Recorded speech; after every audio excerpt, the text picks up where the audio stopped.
स्वागत है आप सभी भक्तों का आज की मंगलमयी प्रश्नोत्तरी में। जो YouTube पर जुड़ रहे हैं वो चैनल को सब्सक्राइब कर लें और शेयर कर लें। गुरु जी के चरणों में साष्टांग दंडवत प्रणाम। खुश रहिए। गुरु जी 3 प्रश्न करना चाहता हूँ। बताओ।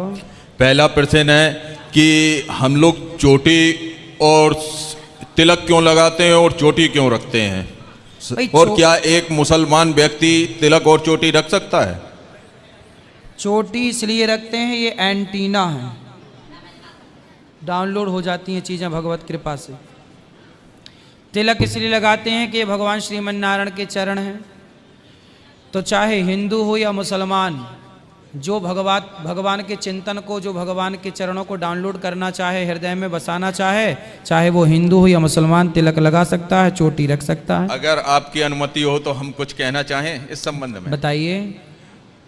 चोटी तिलक लगाने के 2 कारण हैं, एक जनरली कारण है, एक आध्यात्मिक कारण है। ठीक है। जनरली कारण ये है कि जब हम ईश्वर को, अपने इष्ट को तिलक लगाते हैं, वो अगर वही तिलक हम अपने माथे पर लगा लेंगे तो जहाँ जहाँ हम जाएंगे दिन भर वो उनका आशीर्वाद बनकर हमारा रक्षा करेगा। एक तो ये जनरली है। बिल्कुल। और आध्यात्मिक एक है, ये है कि हमारे शरीर में 7 चक्र पाए जाते हैं। ठीक है। जिसका 6वां चक्र आज्ञा चक्र माथे पे होता है। बिल्कुल। उसकी सूर्य की रोशनी उस तेज को छीन ना करे, इस वजह से माथे पर तिलक लगाया जाता है। बिल्कुल। और चोटी इसलिए रखी जाती है क्योंकि हमारे माथे पर सहस्त्रार चक्र होता है, और जिसकी सूर्य की रोशनी से वो हमारा तेज कम ना हो जाए, इसलिए गोमुख बराबर चोटी रखी जाती है। ठीक है। गलत तो नहीं बोला गुरुजी? क्षमा चाहते हैं यार, गलत बोला वो। काहे गलत बोलोगे, सही बोल रहे हो। दूसरा प्रश्न पूछें गुरुजी? हाँ।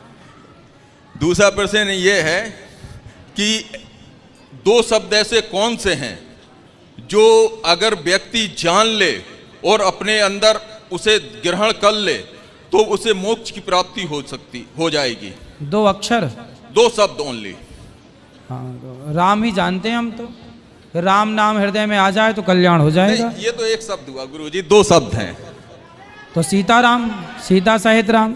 अगर आप अनुमति दें तो इसका भी हम कुछ। अरे आप सब बताओ, अगर पूरी आज्ञा। क्षमा कर देना और गलती हो जाए। नहीं, आप अपने बिल्कुल बताओ, जो आपको पता है वो आप बताओ। ज्ञान हमारे देश में अथाह है, ज्ञान का कोई अंत नहीं है। जरूरी नहीं है कि जो ज्ञान आपके पास है वो सबके पास हो। केवल इस पूरे संसार में 2 ही शब्द हैं। हाँ। एक है झूठ और एक है सत्य। झूठ क्या है? जिसे हम मिथ्या भी कहते हैं। जो नश्वर है, जो एक दिन समाप्त हो जाएगा, हाँ। वो सब झूठ है। यहाँ तक कि संसार में जितनी भी वस्तुएं हैं, हाँ। सब झूठ है।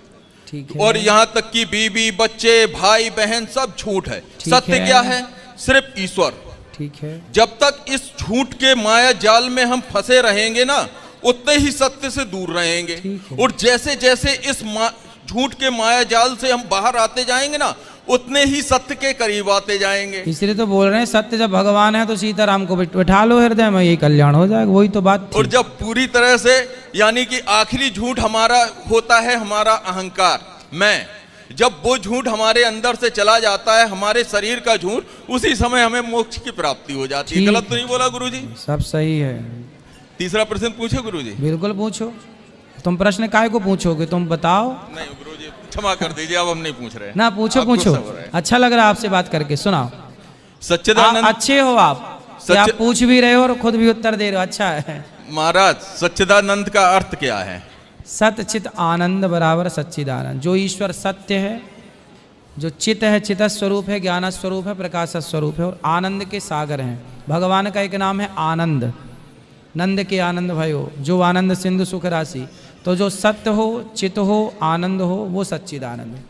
आप कहो तो 2 शब्द हम बोल। अरे बोल लो।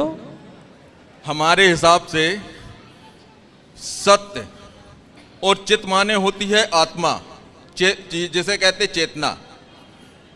जो व्यक्ति अपने आत्मा के सत्य को जान ले, वही परम आनंद की प्राप्ति कर लेगा। और जब वो व्यक्ति परम आनंद की प्राप्ति करेगा तो वही सच्चिदानंद हो जाएगा, यानी कि भगवान बन जाएगा। गलत तो नहीं बोले गुरुजी? तो फिर आदमी भगवान बन जाएगा। तो जिसे कहते हैं अहम ब्रह्मास्मि। अहम ब्रह्मास्मि। क्योंकि अहम ब्रह्मास्मि व्यक्ति जब ही बनता है जब आत्मा के सत्य को जान लेता है। भैया आदमी कभी भगवान नहीं बन सकता। इस अज्ञान से नीचे आ जाओ, इस घमंड से भी नीचे उतर आओ।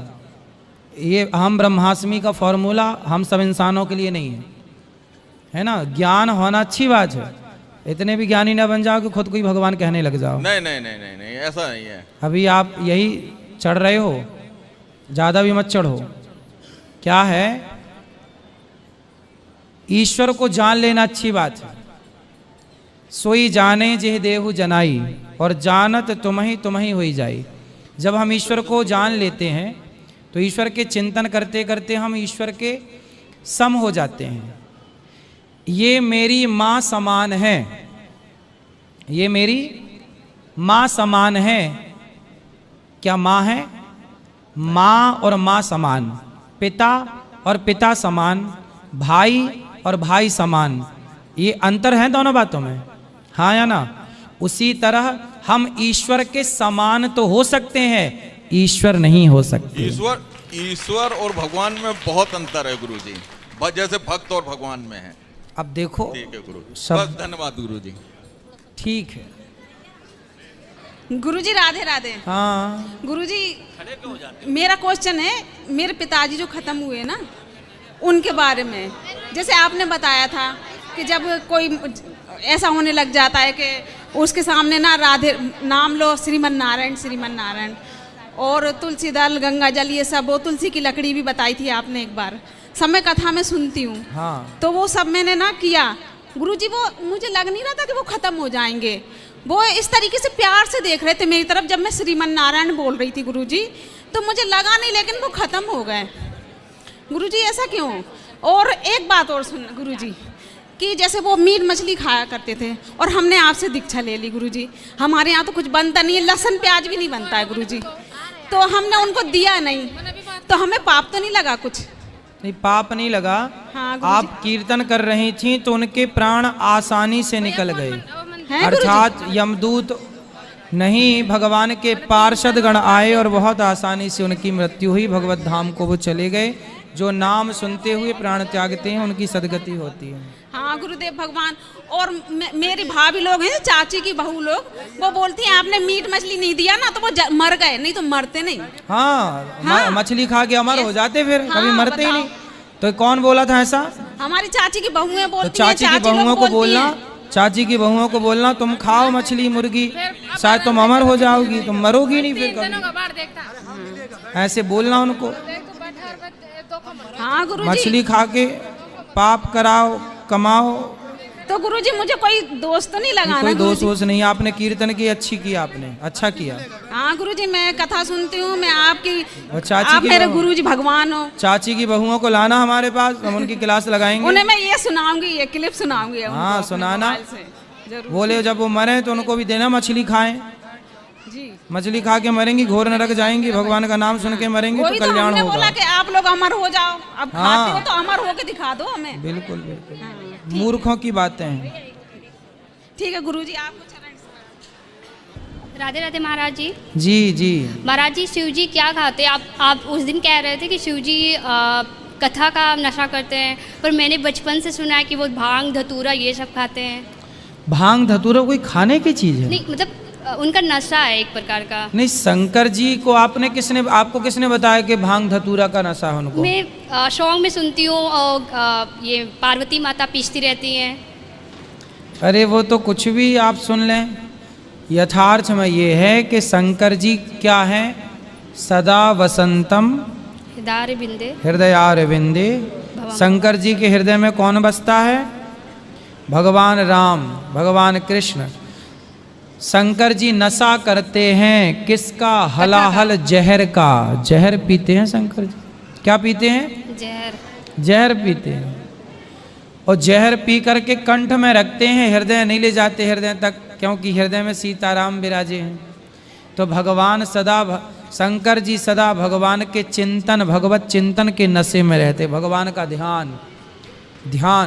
जैसे मीराबाई कृष्ण के नशे में थी, गोपियाँ कृष्ण के नशे में, हनुमान जी राम जी के नशे में रहते हैं। ऐसे ही शंकर जी भगवान के नशे में रहते हैं। एक भांग प्रश्न वांग और है। नहीं खाते ना, धतूरा चढ़ती है, भांग धतूरा चढ़ता है शंकर जी को, परंतु गांजा वांजा शंकर जी को चढ़ाते लोग, चढ़ाने वाले, पर वो गांजा थोड़ी पीते हैं शंकर जी। बस शिवरात्रि में तो इसका सेवन किया जाता है। आप गांजा पीती हो? नहीं, आप कह रही हो शिवरात्रि में तो किया जाता है। नहीं, हम लोग की तरफ ना वहाँ भांग का सेवन किया जाता है, ऐसा कुछ मतलब जो तो रात- भांग नशेड़ी लोग, भंगेड़ी लोग पीते पीने वाले। हम तो नहीं पीते शिवरात्रि में भी भांग वांग। आप पीती हो? कोई नशा नहीं करती हूँ। तो फिर कैसे कह रहे हैं आप कि भांग पी जाती है शिवरात्रि में? कोई पीने वाले तो देखो, शिवरात्रि हो या ना हो, जिनको पीना है खाना है वो तो सब तरफ से खा लेंगे, जिनको नहीं खाना वो ना शिवरात्रि में खाएंगे ना। और गुरुजी एक क्वेश्चन और है मेरा। जैसा कि मैं पहले रहती थी एकादशी व्रत, अभी मैं बाहर पढ़ने के लिए गई हूँ तो ये सारा चीज़ हो नहीं पाता है, मतलब व्रत नहीं हो पाता है क्योंकि वहाँ पे इतना कुछ नहीं हो पाता है और नहाने धोने को लेकर बहुत परेशानी होती है। तो कोई बात नहीं। तो मैं ये व्रत मैंने सोचा है, मैं आगे जाके रहूँगी, जब कुछ बन जाऊँगी तो आगे जाके रहूँगी, अभी कोई दिक्कत नहीं है। तो इसका कोई पाप तो कोई चढ़ता दिक्कत नहीं अगर नहीं मैं बीच, लेकिन वो जो बड़ा एकादशी होता है ना निराजली में, वो हमेशा रहती हूँ, अच्छा है, तो अभी से कोई समस्या नहीं है। समस्या नहीं है बेटा। कोशिश करो कि हम एकादशी के दिन सिर्फ अन्न ना खाएं, फल से पेट भर लें, बाकी पदार्थों से और आपकी मजबूरी है तो कोई दिक्कत नहीं, चावल मत खाओ फिर। नहीं, चावल तो नहीं खाते हैं। एकादशी का दिन होता है जो एक दिन पहले तिथि लगता है, ऐसा कुछ होता है, उसके पहले जैसे 2 एकादशी होती है ना, तो एक 10वीं युक्त एकादशी होती है, एक द्वादशी युक्त एकादशी होती है। तो जो द्वादशी युक्त एकादशी है वो करना चाहिए।